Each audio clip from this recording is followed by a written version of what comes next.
Amen. Palakpakan natin. Come on. Let's give God a clap offering. Come on, church. Give the best clap offering to the Lord. Hallelujah. Praise God. Tayo po ay magsiupo na. Hallelujah. Magandang hapon po, church. Good afternoon. Wow. Pakibati na inyong katabi. Sabihin mo, magandang hapon sa iyo. Amen. Hallelujah. Tayo po ay dadako na sa kanyang salita. Well, today I'm so excited to share the Word of God, you know. I'm going to conclude our series on love or our series on 1 Corinthians chapter 13. Okay? Dahil next month, meron tayong panibagong series na naman. Okay? At napakaganda. And today, let's conclude the series. Are you ready for the Word of God? Amen. Praise God. Okay? Again, you know what? If there is one important series of messages that we want you to major, to practice, to live, and to share, it's this series on love. Okay? Ito pong love series. Kasi, you know what? Sabi nga ng Bible, love is the greatest. Amen? Nothing can stop God from loving you. Tandaan mo yan palagi, ano? Walang anumang bagay ang makapaghandlang sa Diyos na mahalin ka.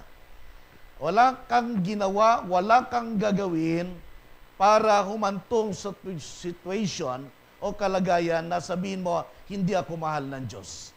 Amen po ba? Mahal na mahal ka ng Diyos. Ano po ba ang ating mga pinag-usapan itong buwan na ito? Una, remember, God created you to be loved. Okay? Nilikha ka ng Diyos para mahalin. Hindi para pagalitan, para ikaw ay i-punish. No, para i-love. Amen po ba? So with that, I pray that you will have the confidence to live, to serve, and to worship God because you are totally accepted. Next, we learn about the love of God, okay, is very essential. That's why all you need is love. Amen po? Okay, all you need is love. It is essential in your life, in the church, in your marriage and family. It is essential as we reach out to the unbelievers. We also learn the characteristic of agape love. Remember the agape love in verses 4 to 7. Hinimay-himay po natin yon at binigyan natin ng kahulugan at kung paano natin ito i-apply ngayon. Amen po. Last Sunday, Pastor Alex shared to us a message entitled My Forever. Okay? At ibig sabihin, God's love is eternal. Amen po. Okay? The unending love of God. So, mga kapatid, dahil God's love is forever, you can assure na kung saan sa lahat ng panahon, mahal tayo ng Panginoon. Today, as we conclude the series, let me share to you why love is the greatest of all. Ito yung paborito ng karamihan pagka may video kina, no? The greatest love of all ni Whitney Houston. Tama ba yun? Okay. Yung original, hindi ko alam. Pero okay, sige. Anyway. So, the greatest love of all.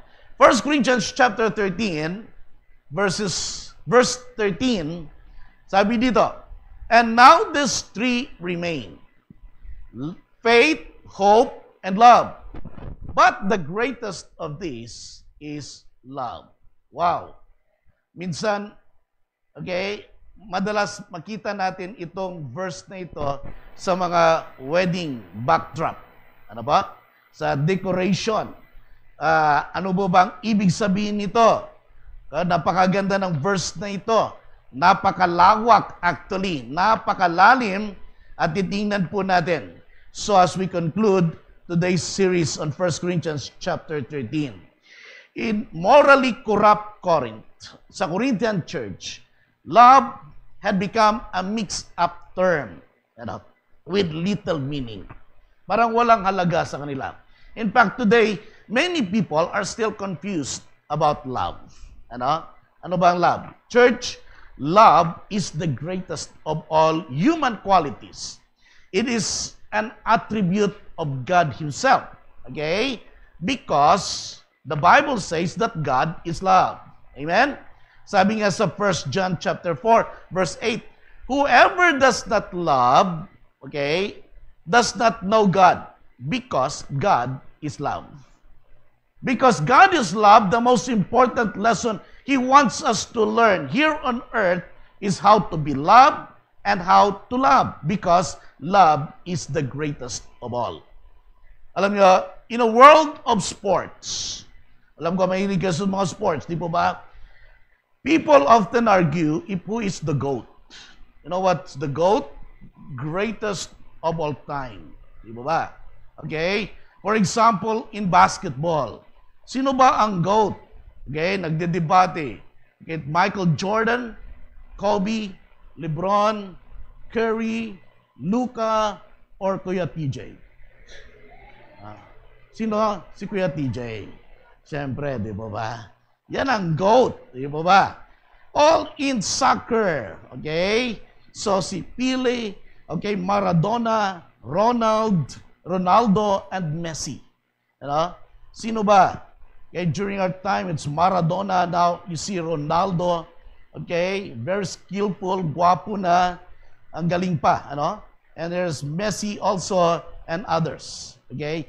But also in boxing, who is the GOAT? Muhammad Ali, okay, Tyson, Mayweather, pero kung si Brother Rene at saka si Brother Oscar, si Pacquiao na. Di ba? Mga ganon, ano? The GOAT. Tama po ba? Okay? Or in tennis, who is the greatest of all time? Is it Djokovic, Federer, Nadal, or Brother Peps? Okay, si Brother Pepe. Okay. So, or in badminton, okay, sino ba? Si RD o si Kay? Yan. Ang bagong ministry, okay, every other Saturday. Yesterday, nilaunch yung ministry na yan. And I think parang 30 plus kayo sa picture, no? Nakita ko. So, in case you want to join and play and become the GOAT of, ang tawag dito, Godminton, nire-redeem na yun yung pangalan na badminton, Goodminton na daw. Okay, sino ang GOAT? Church, there is only one GOAT in the Bible, and that is love. Amen? And that is love. God is love. Regardless of what one has accomplished in life, pag walang love, walang silbi yun. Kahit pa siya magaling.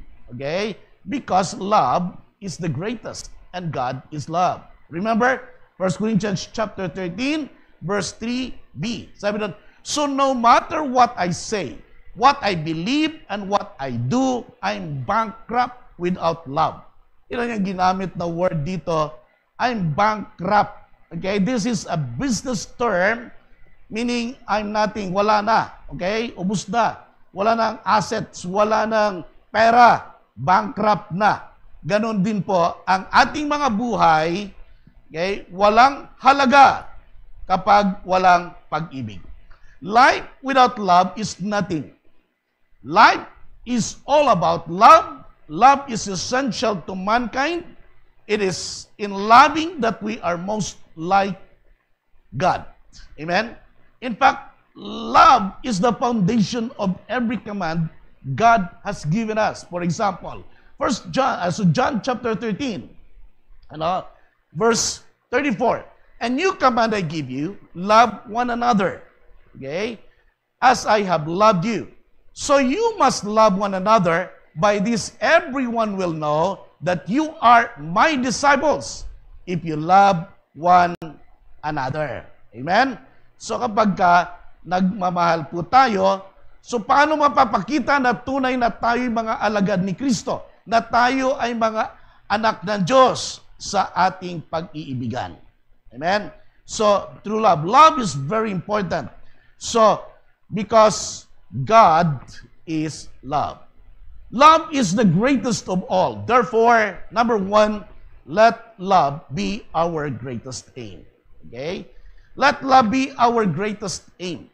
Sabi ni Paul, sa chapter 14, 1a, sabi dito, let love be your greatest aim. Pagkatapos niyang i-share, and chapter 13 and chapter 14 is started this.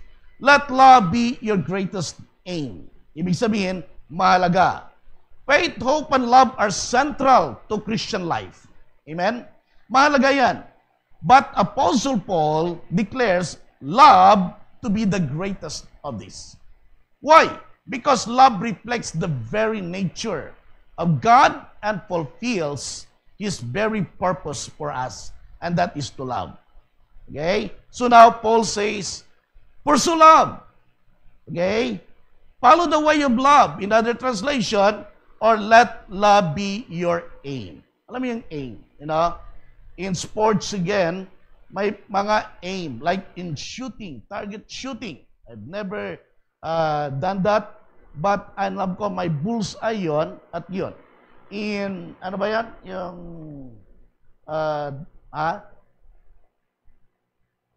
archery, you know? So meron silang tinatarget at merong ini-aim. Okay?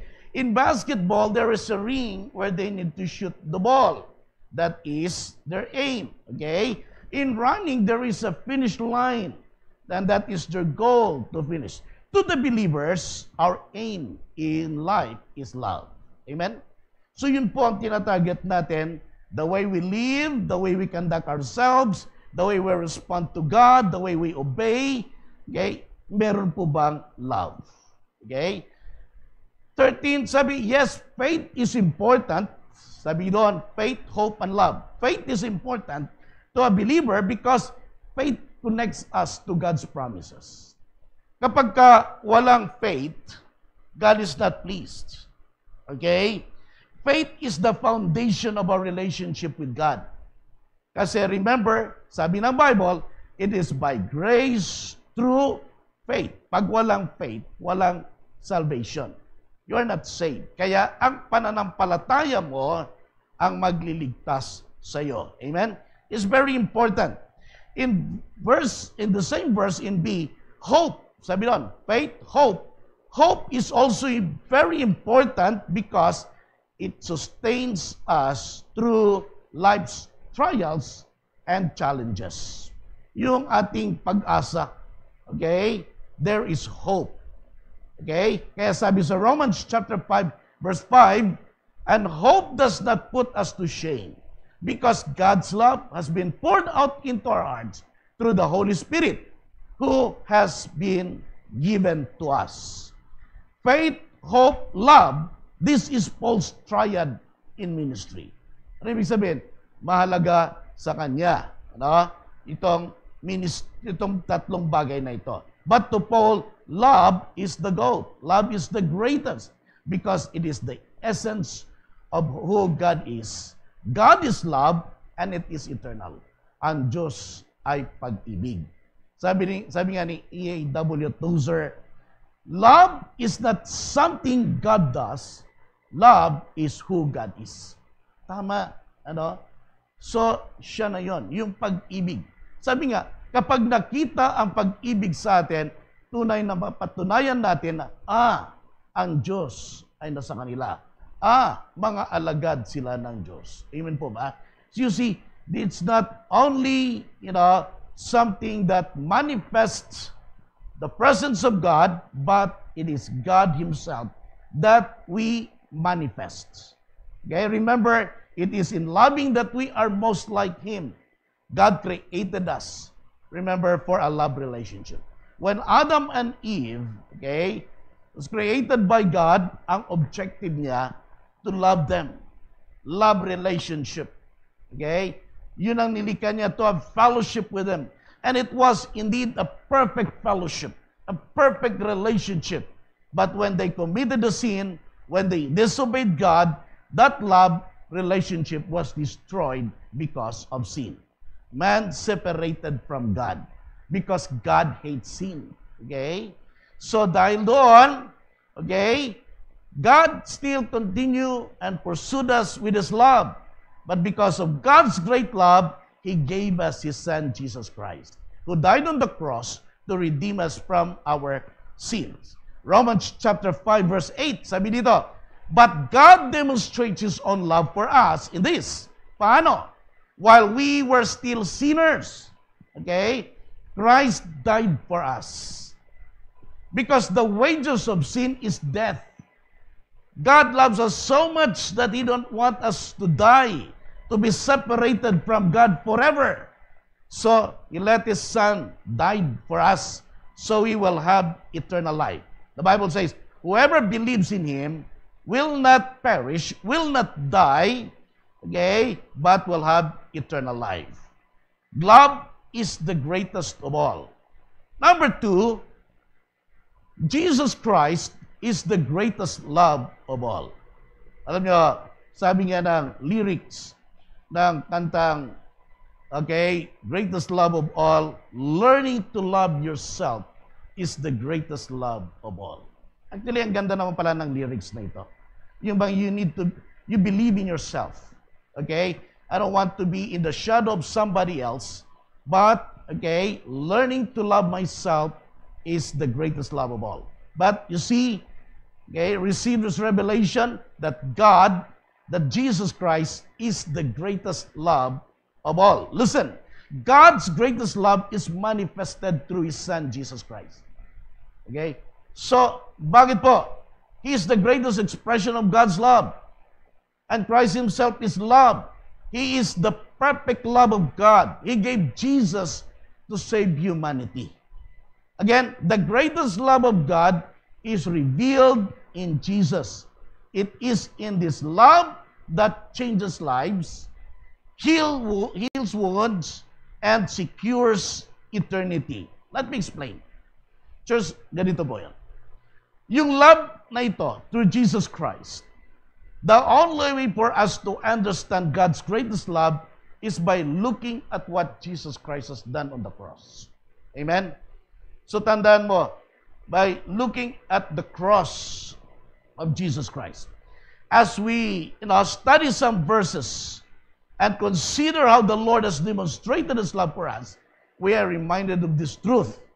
Jesus loves me so much that He saved me from eternal damnation. That He saved me from hell. Okay?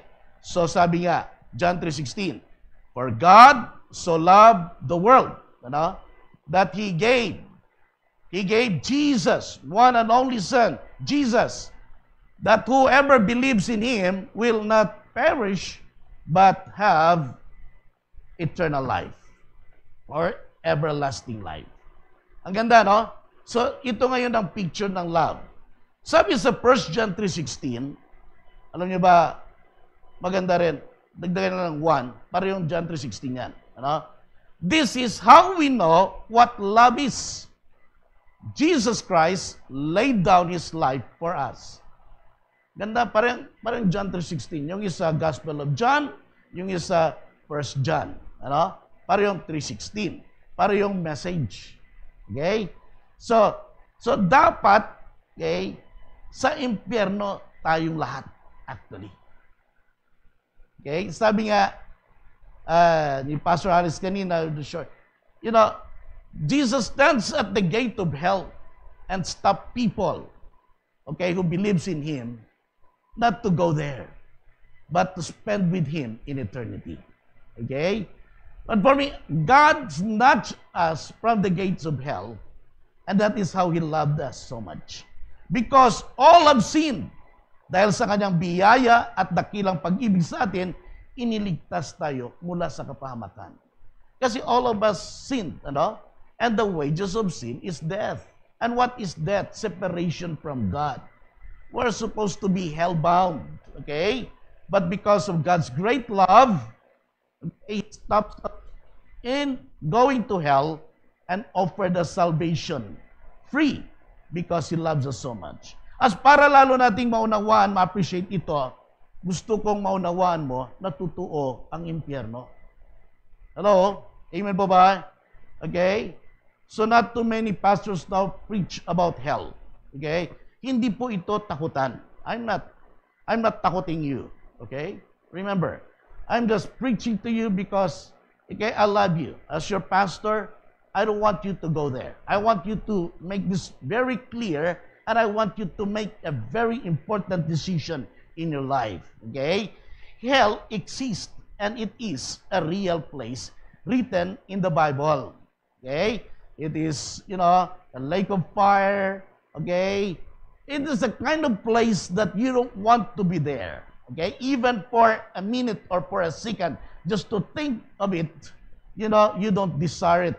Listen, hindi po ito takutan, ito'y totoo, at kung ikaw ay hindi pa totoong mananampalataya kay Jesus, wala kang buhay na walang hanggan, hindi ka pa na born again, ikaw ay paroroon sa impyerno. Okay?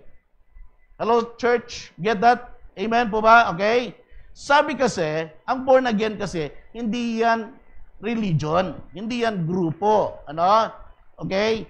Hindi yan sabihin na religion na kapag pumunta ka doon sa born again church, maliligtas ka. No. Born again is a personal experience, okay, of inviting Jesus Christ to be your personal Lord and Savior. Personal. Kaya, we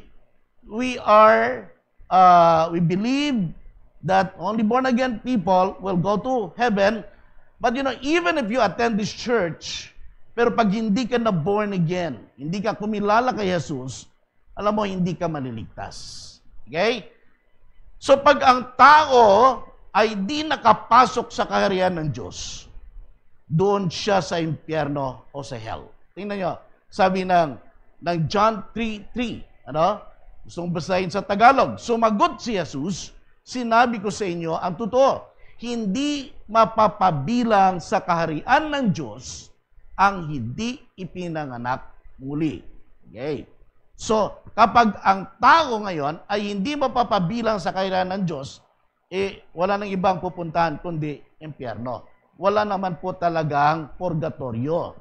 Amen? Katang isip, dinagdag lang yon para pampalubag loob na para bang may pag-asa pa dahil nasa purgatorio pa ang mga tao. Kaya magpapadasal ka, may gagawin ka dito sa lupa para sa mga mahal mo sa buhay. That's not true. Sabi ng Bible sa Hebrews, now it is once appointed unto men to die, at to die once, and after that, judgment. Amen? Okay? So that's why habang buhay pa tayo, you need to make that personal decision. Okay? So tingnan nyo ano ba itong hell? In Matthew chapter 13, 49 to 50. This is how it will be at the end of age. The angels will come and separate the wicked from the righteous and throw them into the blazing furnace where there will be weeping and gnashing of teeth. Okay? So yung mga wicked, doon pupunta yan. Revelations 20:10.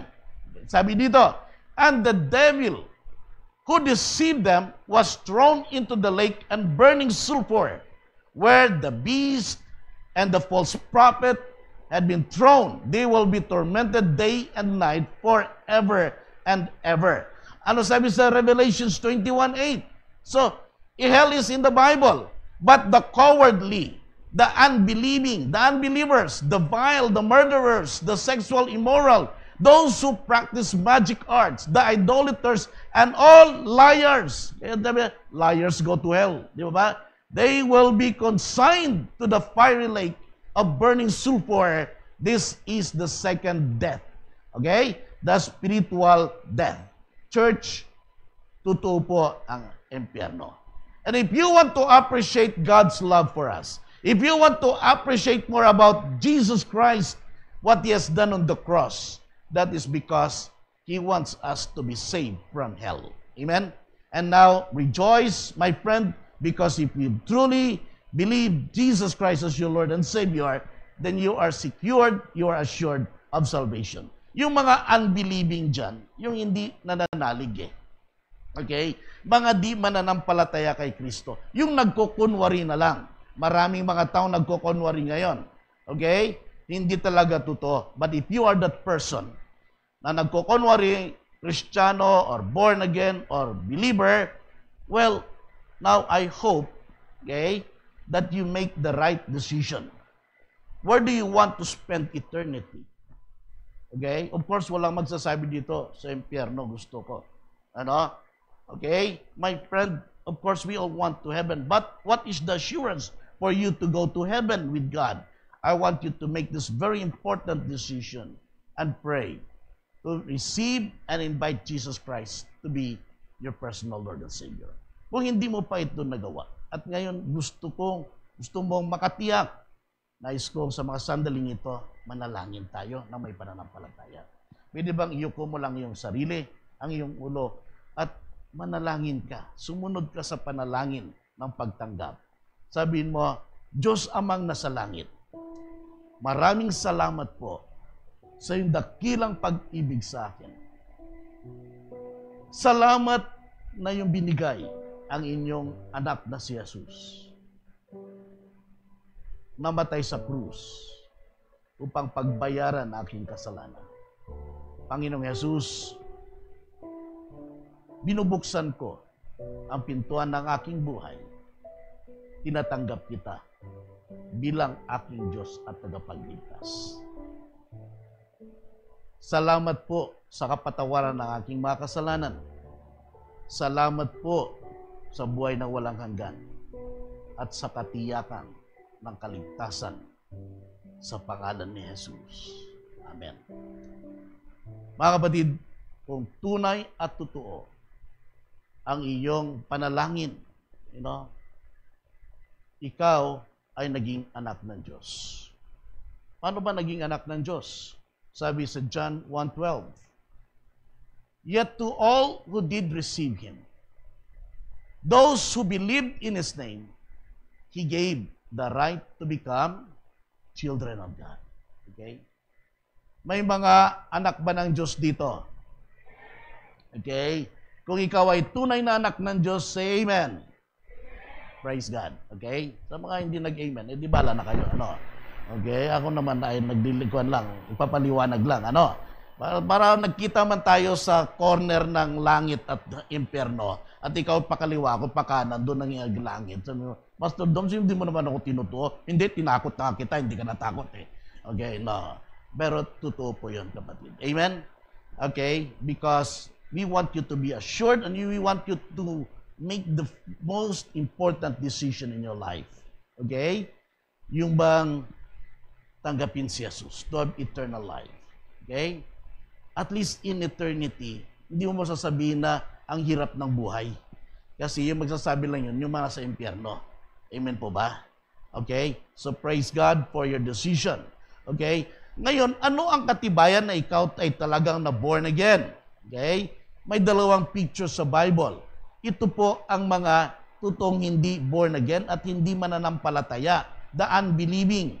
Sabi ang buhay nila, Galatians chapter 5 verse 19 to 21, ang mga taong sumusunod, okay, sa ninanasa ng laban ay nakikilala sa gawa nila, sexual na immoralidad, kalaswaan, kahalayan, pagsamba sa Diyos-Diyosan, pagkukulang, pagkapuot, pag-away-away, pagkikisakim, okay, pagkasakim, at pagkagalit, pagkawatak-watak, lahat yan ay nagmamanifest sa buhay ng hindi mananampalataya at hindi anak ng Diyos. Ang totoong anak ng Diyos ay pinananahan ng banal na Espiritu.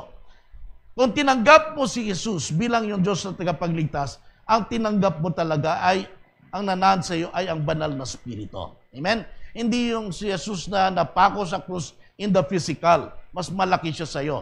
Hindi siya kasya sa iyo. But in the Spirit, okay, the Holy Spirit dwells inside of you. And the Holy Spirit is God. Amen. The triune God. Alright?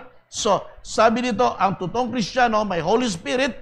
And in verse 22, sunod na verse, sabi doon, ngunit ito ang bunga na makikita sa taong namumuhay sa kapangyarihan ng banal na Espiritu. Pag-ibig. Kita mo? Pag-ibig. Okay? Actually, fruit of the Spirit. Singular. Love. Okay?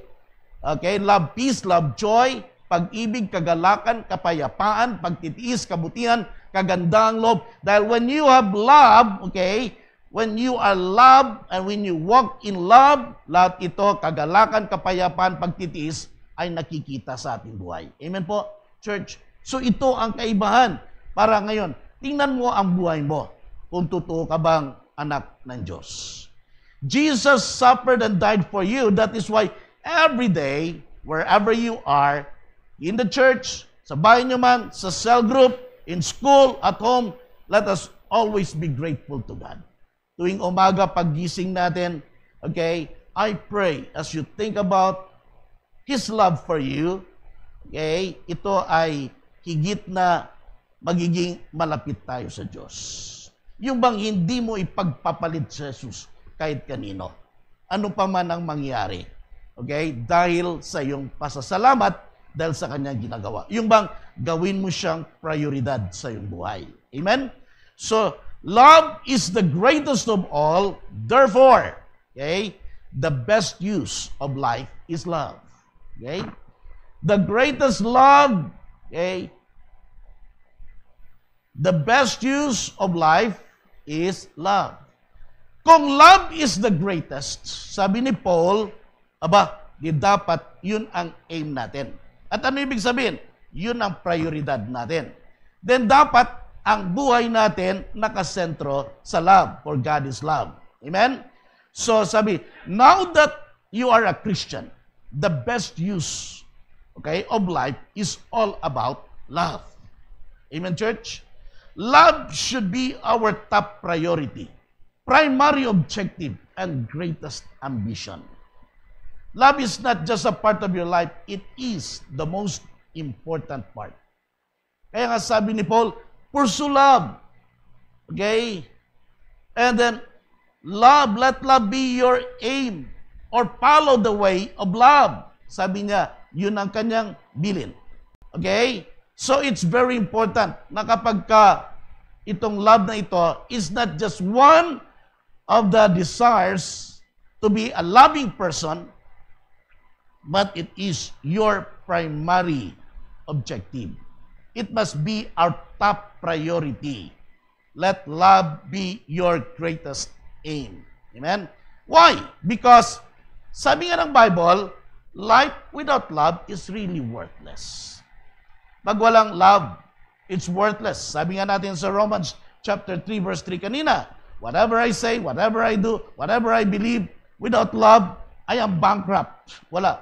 So, ano po ang ibig sabihin? Wala kang halaga or walang halaga ang buhay kung walang pag-ibig. Kaya sabi natin kanina, pursue love. First, love God wholeheartedly. Love others. Okay? Passionately. Okay? So, in other words, you cultivate that love relationship. How? Of course, by spending time. Sabi nga, okay, ng isang message, the best definition or spelling of love is T-I-M-E.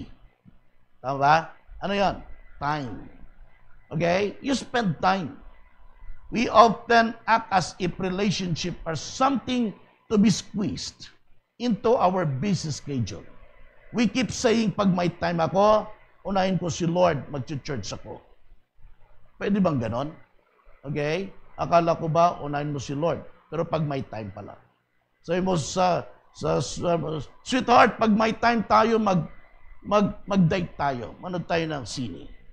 Alright? So, hindi yon priority.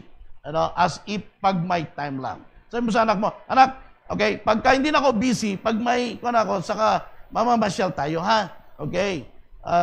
Yun ang pangako mo sa, hindi po pwede yon. Because, if you truly love them, you spend time with them.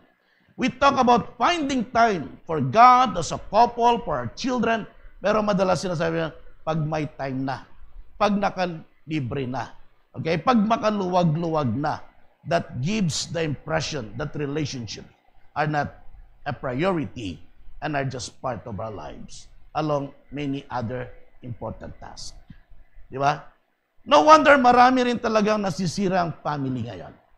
Because they did not give importance and time to cultivate relationship. Yes, including pastors and ministers, because of the busyness of the ministry, of the work, okay? And they prioritize ministry over the relationship with their spouse and children. There are divorces. Yeah, mga ibang tele-evangelist na nakakita nyo sa TV. Okay? May mga divorce doon. Oh yes. At ang sad nito, mga 90 years old na sila, saka mag-divorce. Yes, okay? I'd like to, pero totoo yan, ano? Yeah. Kaya, sad. Tapos sabihin mo, I'm a minister of the gospel. Okay? I'm a servant of God. Okay? Well, indeed, okay, if it is, then you need to prioritize your relationship. Have you noticed that in the 10 commandments given to us, 4, okay, is about your relationship to God. And 6 is about relationship to others, to your neighbors. And God summed up the 10 into 2.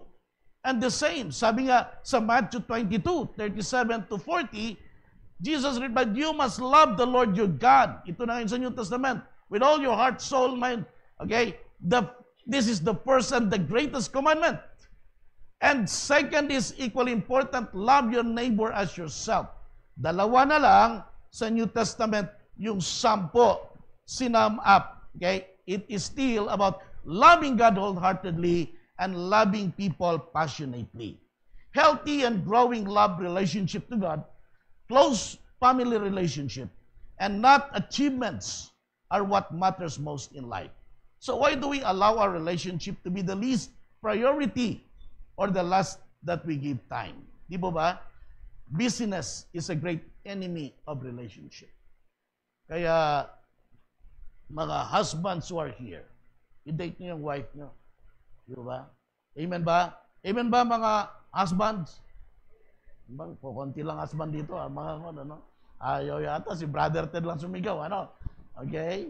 So, mga anak nyo, okay? Okay, so ito po, sometimes we become preoccupied with making a living. Yeah, tama si Brother Ted, automatic na yan pagka-compress, ano? Okay? Doing your business, paying bills, and accomplishing goals as if these tasks are the point of life. Amen? They are not. The point of life is loving God and loving people. Amen, church? Again, life without love is worthless. Okay? And the best use of life is love, because love will last forever. Okay? So sabi natin kanina, the best use of life is love, because love is the greatest. And the best use of life, okay, is love because, number 2, love will last forever.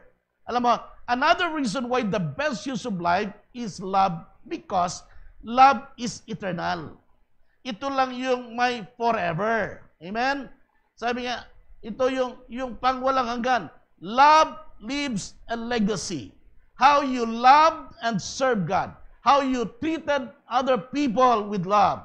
Not your wealth and accomplishment is the most enduring impact you can leave on earth. Okay? Believe me. Remember, today's still greatest good news. And the one that Jesus na pinagbilin sa atin before He ascended to heaven is to preach the gospel. And what is the gospel? The gospel is the good news. And what is the good news? It's the love of Jesus. Jesus died for you. Okay? He was buried and resurrected to save you. Amen, church? So more than 2,000 years ago, Jesus did not say, tell them, okay, to prosper. Tell them about all the demons na pinalayas ko. Tell them about the many people that I fed, okay? No, He said, tell them the good news. Amen? What is that? The death, burial, and resurrection of Jesus. The love of Jesus Christ. John 3:16. Okay? Preach the gospel. Meaning, preach about the love. About what I have done on the cross. Okay? Yun po ang isang, okay, pinakamahalaga na dapat natin ibahagi. Yung magiging gospel-centered. You know, we want that to be as part of our culture as Comprise. To be gospel-centered. The staff knows this, the elders, okay? I always ask them, every event, is this gospel-centered? In other words, pag may mga, yesterday, praise God for what the Children's Church has done. Okay, precious love. Okay, 112 children, 48 ang bago, and they were given an opportunity to hear the gospel and they receive Jesus Christ as the Lord and Savior. Palakpakan po naman natin ang ating Panginoon. Kaya I'm monitoring the merge about the harvest event. This is an harvest event, okay? Alam mo, pag gumagastos naman lang tayo, pagastusan na natin yung tamang gawain. Gagastos tayo ng malaki, tapos ni isang kaluluwa walang naligtas. Sayang, di po ba? Hindi ba sa Bible, isang kaluluwa lang, ang buong kalangitan ay nagse-celebrate. Amen? So kahit isa lang, kahit doon sa 48, may isa, dalawa man lang na talagang totoo. Okay? But how much more this 48? Amen, church? You see, the youth did theirs. Okay? Lahat ito, nang ginagawa natin, yan po ang ating ministry. Tingnan nyo ang ating slogan, bringing Jesus Christ to the communities, speaks that how gospel-centered we are and how evangelistic we are. Okay? Yesterday, nag-launch lang ang ano tawag nito, Good Minton. So 30 people, may mga nag-invite pa ng iba. I forgot ilan yung profession of faith yesterday. 13. Praise God, palapakan naman natin ang Panginoon. Launching pa lang yon. Ano? So ibig sabihin, ito yung mga i-disciple. Ano ibig kong sabihin dito? Hindi nakakalimutan ang pinakamalagang importante. Okay? Yun po ay ang pag-ibig ng Diyos sa atin. Amen? So this is what we share. Di ba sabi ni Paul in 1 Corinthians chapter 9, I have become all things to all people, that I might save some. I do all this for the sake of the gospel. Okay? For the sake of the gospel. Hallelujah. Okay? Kasi Kuya TJ, kahit masakit ng tuhod, lalaro ng basketball. Gusto mag-engage sa mga unbelievers, sa mga out-of-school youth na gustong maglaro ng basketball, di laro natin sila. Sandali lang, break muna. Okay? Pero habang naka-break tayo, itong Word of God. Amen? That's the way to do it. Okay? Sabi nga ni Mother Teresa, it's not what you do, but how much love you put into it that matters. Okay? So, for those of you who are leading a ministry, you know, okay, that we're doing this for the sake of the gospel. But I pray that you're enjoying and your love is into it. Okay? Hindi yung napipilitan kayo. But you love doing this for the sake of the gospel. Yan po ang mahalaga, yung love. Kaya, love leaves a legacy. Okay? Na kung saan ito'y mahalaga para sa atin. Alam nyo, kung ang tao ay malapit ng mamatay, well, that person, okay, ask you to bring to him or to her yung mga medals niya, yung mga bank accounts niya, o di kaya yung mga diplomas, okay, or mga titulo ng lupa. No, wala nang halaga yon. Ang mahalaga sa kanya, who are the people, okay, who loved him or her and whom he also loved. So yun po. So you'd rather spend time, okay, talking to God, the God who loved you. Okay?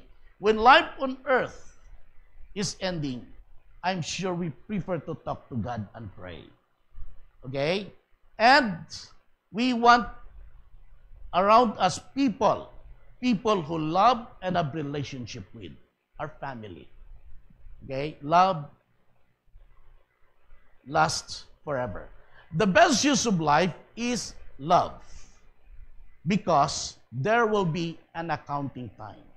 Okay? There will be an accounting time. I use the word accounting here, meaning there will be an evaluation time.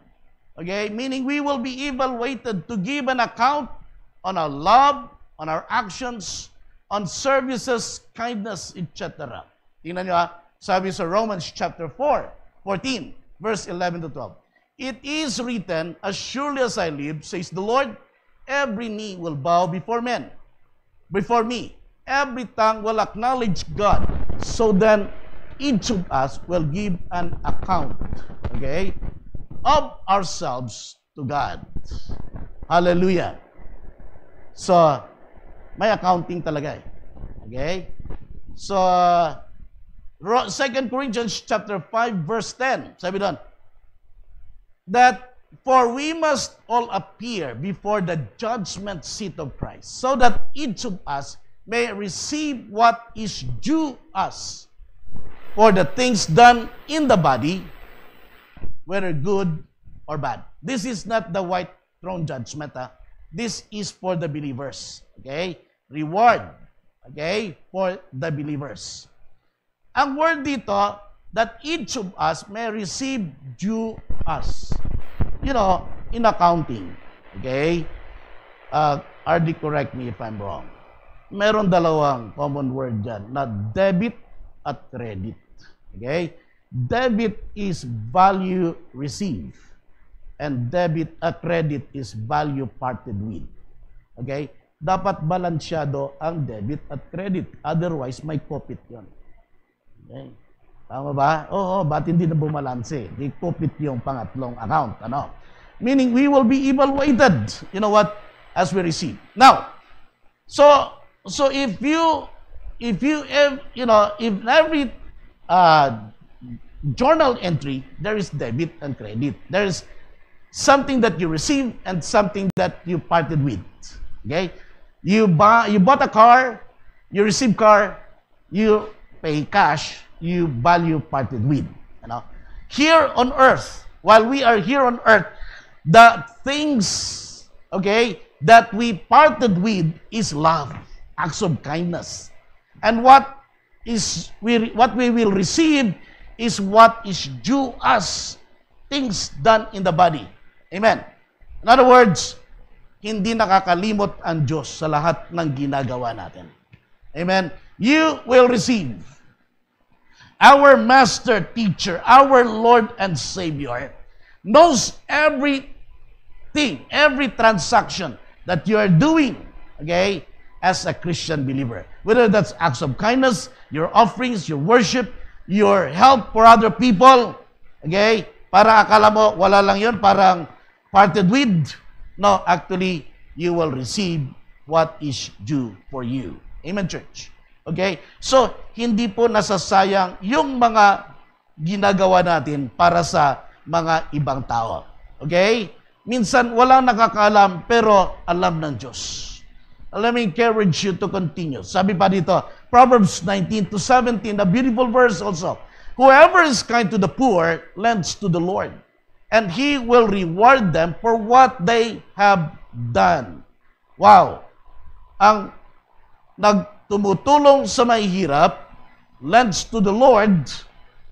Okay? Ano to? Nagpautang kay Lord? Basta si Lord ang bahala. Siya ang babayad. Okay? So, another verse. Church, alam ng Diyos, ang ating ginagawa, wala tayong may tatago sa Kanya, kaya ngayon pa lang, continue to prioritize love. Continue to show love to the unbelievers by winning them to Jesus. Dapat lahat ng believers ay mga soul winners, mga disciple makers. At wala na yung pabanjing-banjing pa. Okay? Patulog-tulog pa sa pansitan. Alam you know to, cell group leaders, you know that in our cell group, how do we treat other members? How about the unbelievers, the unchurched people? Do you invite them? Concerned ba tayo sa salvation nila? Remember, in a nutshell, the purpose of cell group is to love one another inside, meaning you edify each other, you encourage each other through the sharing of the word, through prayer, and love one another outside, meaning evangelism and discipleship. Okay? So, in other words, every meeting is an opportunity for cell group, okay, to minister, to show love through edification and evangelism. Amen, church? O ba natin? Okay, we will tackle that in School of Ministry 101. And when we open the school ministry, we want you to be part of that. One of the ways God measures spiritual maturity is by the quality of your love, relationship to God, and with others. Amen? Like pag Sunday, you ask, have I truly worshiped the Lord? Amen? Am I serving others with love? You evaluate if there is love in what you're doing. In heaven, God wants, say, tell me about your career. Tell me about your studies. Tell me about your bank accounts. Okay? But it's always to give an account for what we have done. Okay? And how we treated others in regards to love. Matthew 25:40 says, the king will reply, truly I tell you, whatever you did for one of the least of these brothers and sisters of mine, you did for me. Jesus said the way to love him is to love his family, to love his brothers and sisters, and care for their practical needs. The only thing that counts is faith expressing itself through love. Knowing this, I suggest that when you wake up each morning, pray, Lord, make me an instrument of your grace. Help me to spend time loving you and loving others. Okay? Because this is what life is all about. Amen. Remember, there will be an accounting time. Love is the greatest of all, therefore, okay, now is the best time to love. It is urgent because love is the greatest of all. Now is the best time to love. Yes, now, okay, here on earth, while we are still alive. Sometimes procrastination is a legitimate response to a trivial task. Yung bang, saka na lang yan, di naman mahalaga yan. Saka na lang yan, konti pa naman. Saka na lang ako mag-offering, konti lang naman to sa akin offering. Marami naman pang iba dyan. Procrastination, saka na lang. Okay? Hindi importante yan. No. Okay, you're trying to put up intentionally and habitually something that you must done. And, you cannot procrastinate love. Okay? Big or small. Because love is the greatest. And because love is what matters most, then it must be our top priority.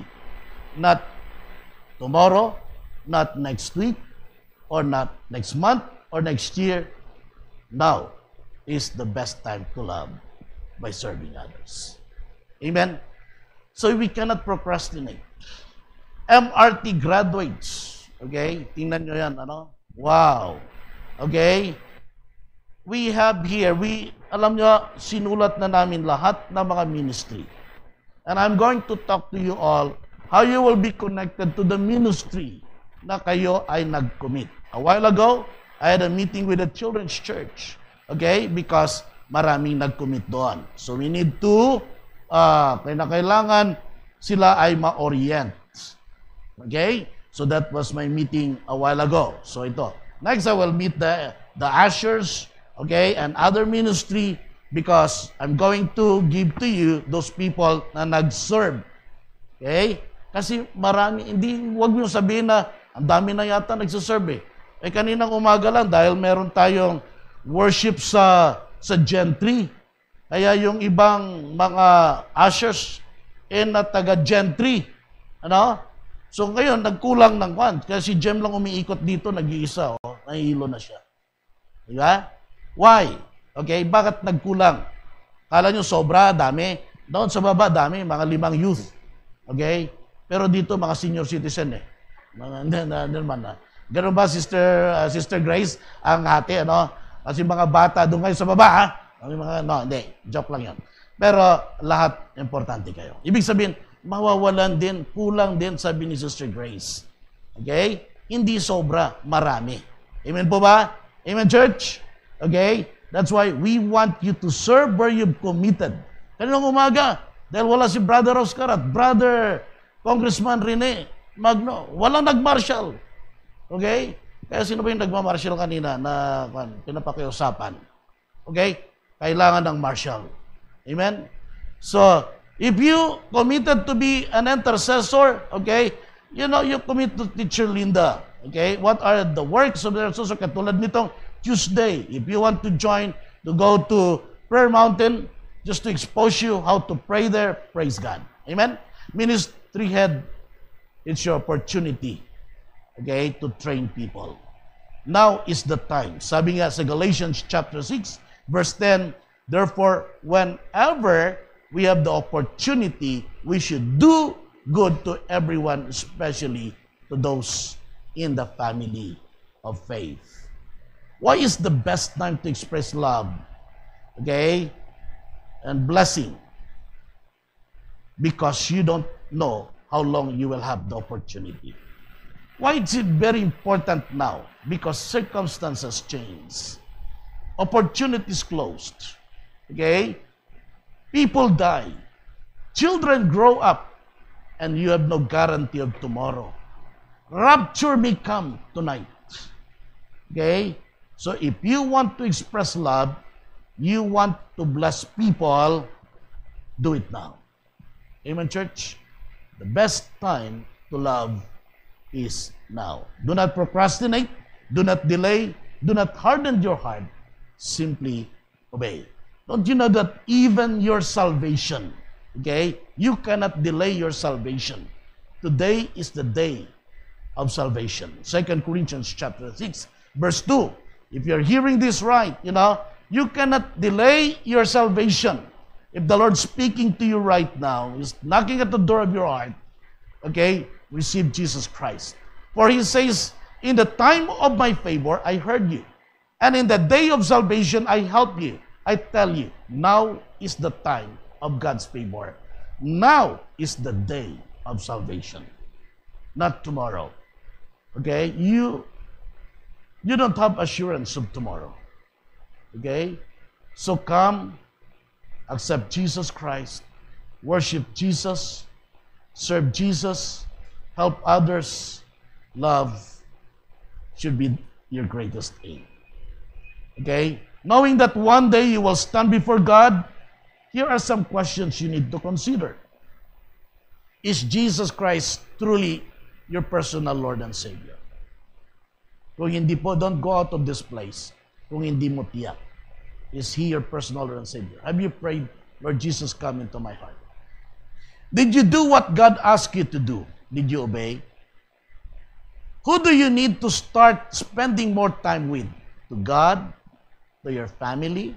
To your children? To the church? To others? To whom do you need to show love more?